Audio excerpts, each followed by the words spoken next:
next one we're going to talk about is the latest from Cicadastone. The reference track is Long Way Down. There's a link in the comments, also in the description box. Go and check it out.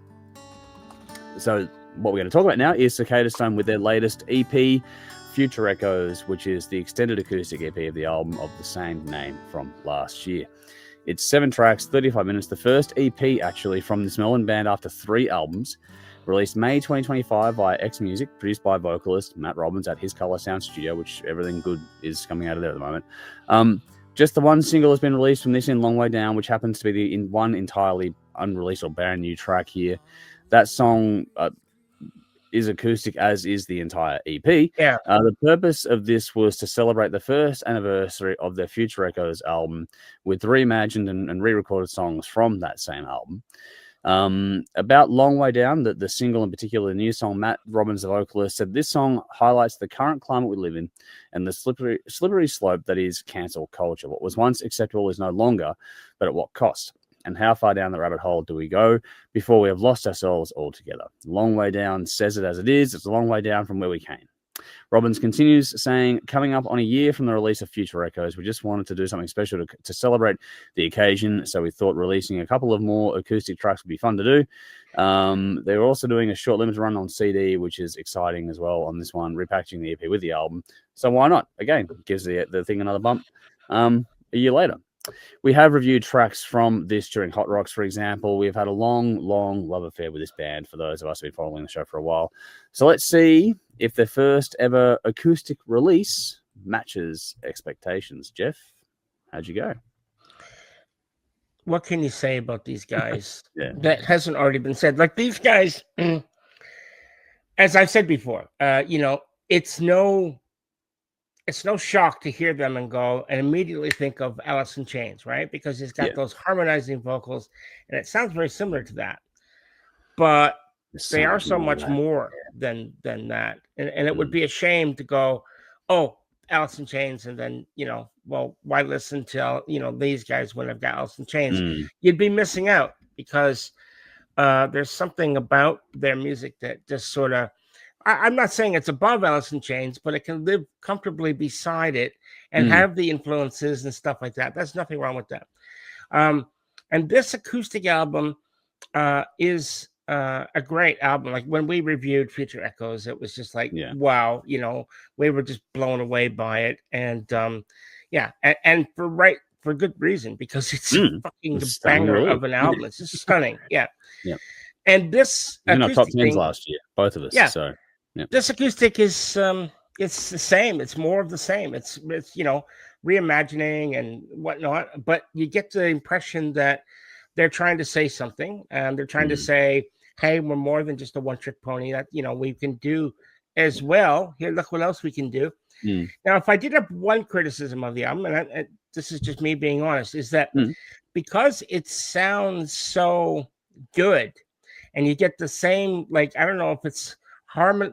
I'd be interested to know what tuning they're using in their guitars, because there's a lot of open string strumming, and so I have a feeling that it might be dadgad, or I'm not sure, but there's something in there, but that you hear it throughout. And so my one criticism is that sometimes if you're not paying attention, you can slip right into another song and not even realize it, because they start to blend together. That's not that it's bad. It's just that it's great, and it's great, and it's great, and great. All 7 tracks are great, but they have that, they sort of blend together a little bit.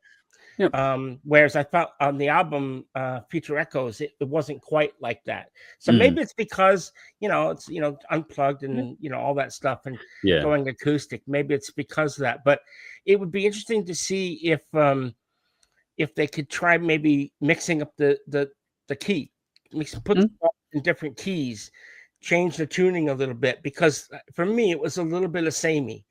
So, but I still enjoyed it.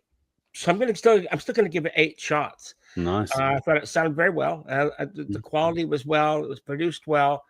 And it's just a good sounding album. But my criticism aside, so 8 shots, but it's not a bad thing. Check it out. Not at all. I think it's fine.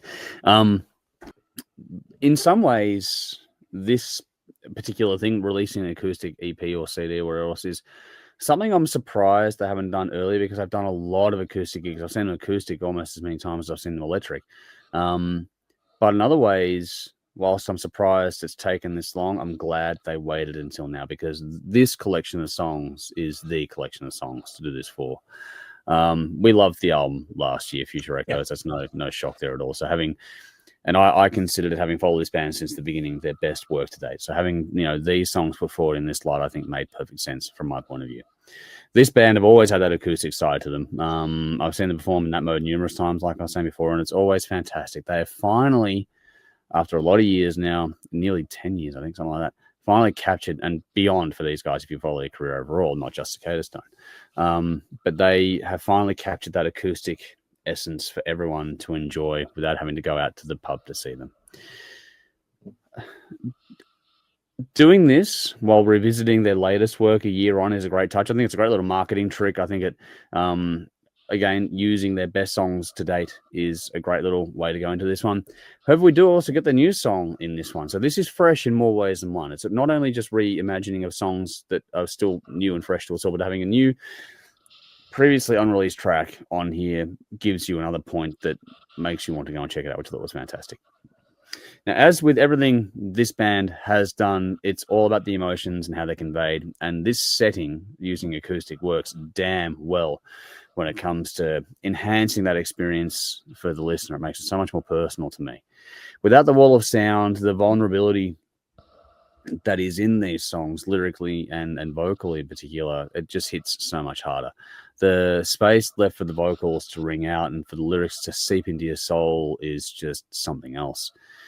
This is particularly resonant with tracks such as the title track for me. I loved it in the original electrified form. Here it is just as stunning in a slightly different way. The whole point of things like this is to show how good the songs are, as far as I'm concerned. There's no room to hide, and this is entirely dependent on how good your craft is. If you can't hide in the studio because you're doing an acoustic thing, like you have to be good at what you do, and this shows you how good they really are. Safe to say, as far as I'm concerned, this is phenomenal. I love the tones. The rearrangement so far on these songs is different, but it's kept the core melodies and their trademark harmonies. I love the use of reverb on this one as well. There are some great moments on these where they just really let things ring out, and it was just wonderful to listen to.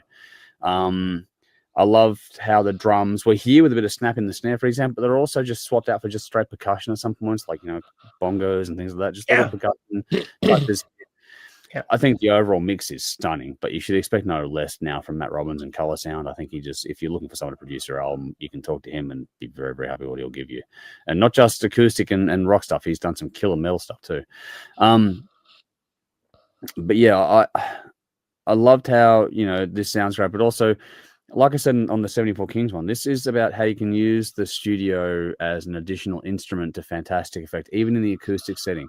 I think that's proven here. It's not that it overpowers or hides anything. It's just using things like reverb to enhance the dramatic effect of the way Absolutely. that things are left to haunt you after the song is done, or in the middle of the song, or to add a pause to make a certain lyrical sequence land. Is really well done here, and that's enhanced by the use of the studio. You could do this live as well, but just having those deft touches, it's got to be subtle. It's got to be very subtle for this sort of music, and it's done to such good effect on this album. This is also a great release that, to me, accents and highlights the brilliance of the original album in a lot of respects. This is a great companion to it. These songs on this EP have stayed with me since we listened to them on the album Future Echoes last year. About 18 months ago now, I think, Jeff, you and I reviewed it. But listening to this EP in this context kind of solidifies for me just how memorable these songs truly are. Their craft, performance, writing, all of it works so well in this setting. I've always believed that if you write a song that's good on acoustic, it'll transfer well to electric, but not always the way around.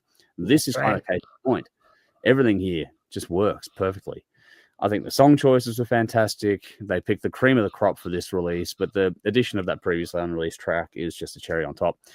Even hearing Long Way Down for the first time on this release, it just fit straight away. There was nothing out about it. you know, when you listen to this, it would have worked on the original album as you go through things. And so it also leaves you wondering just what other gold they left off of that album last year and what else is sort of hopefully coming out for us in the not too distant future. But on the flip side, this is so damn tight because it's so well performed, but it's also incredibly warm, organic. There's nothing snapped here at all. This is real, and that's the beautiful part about it. All the years of doing those acoustic shows have paid off and led to this moment as far as I'm concerned. The last couple of years overall for Cicadastone, between this and the actual album last year, are just phenomenal, and I just wish more people were listening to this band. And that's the point of what we do here. I just want people to listen to this fucking album. It's really all incredibly simple. You get your best songs, perform them on acoustic, and it sounds simple in principle, but execution is the key, and to do it this well is beyond impressive. The question I have up for me that comes to mind listening to this EP is, a lot of bands have done the acoustic treatment of songs or the unplugged thing or whatever else have you. The question I would ask the audience out there that watch this is, what are your favorite acoustic versions of songs that were previously released on electric from any band at all? Because I ask that question because for me, in terms of execution, song quality, songwriting, performances, all of this is right up there. In terms of finding songs from an album and giving the acoustic treatment, this is just a special moment that's incredibly well executed. This is just one of my favorites already in that genre. They managed to keep that rocked up tone in just the right ways and moments as well, with songs like Last in Line and Whisper to My Lonely Self. The mood shifts here are impressively done. I'm also glad they put those ones toward the end of the EP because that just made the flow work even better. As with everything with this band, you know what you're getting. There's nothing suddenly out of the box here. It's 90s influenced, all those things. The Alice in Chains has been done to death, but there's so much more to this band than those things. And I think that this addition to their catalog or the repertoire of this acoustic release is just a great, proof in the pudding moment for these guys, just how good they are and how much more there is to them than just the stereotypical comparisons. The only surprise here, which shouldn't be a surprise by now, is just how stunning it is as far as I'm concerned. But for me, as I said at the top, I'm glad they waited until now in hindsight to finally release something like this. But now that I've had a taste, I want fucking more. I just want more. That whole more meme thing from Star Wars is kind of fitting here. That's how I'm feeling. I am beyond hooked. So, that whole more, I just want more. I want more of this, please. People, if you're watching, listening, whatever else, just give this album your time. Please do. If you like it, please tell your friends as well. Same with 74 Kings before. Spread the word, because not only is this music worth it, but the people involved in this particular project are worth it. They are such good people, and I would love to get them as much success as we can from our little corner of the world here too. I think that this is a band that deserves more attention simply. They're one of our best, genuinely. I think I would love to see people rally around this one and spread the word, not only because the music is worth it, but the people are too. There's something here for any newcomers as far as I'm concerned. This is one of those ones where the talent on display is worth the time alone. This isn't the creative madness of a Mike Mills, for example, but it's no less impactful and in some ways hits harder with the emotive weight that these songs have and the way they hit you and just land. One of my final thoughts here is that music is emotion expressed in a tangible form, and this is one of the prime examples you'll ever find of that in my experience. I love this. This is going to be up there at the end of the year for me. This also makes me long to pick up my guitar again, which is just something else, and to, even try the vocals again too. I'm going to go out of the gate here, Jeff, and give it 10 shots for me. I loved everything about this one, and like I said, I want more. So, if I have to pick standouts, Future Echoes, The Hurricane, Long Way Down, Last in Line, and more songs, like I said before, there is something here for absolutely everyone, and I think that more people should absolutely get a chance. So please do, and give us your thoughts out there as well. Until next time, though, as always, you know what to do. That's Jeff there on the other side of the screen. I'm Andrew. Catch you in a little bit. Until next time, drink up, rock on. Cheers.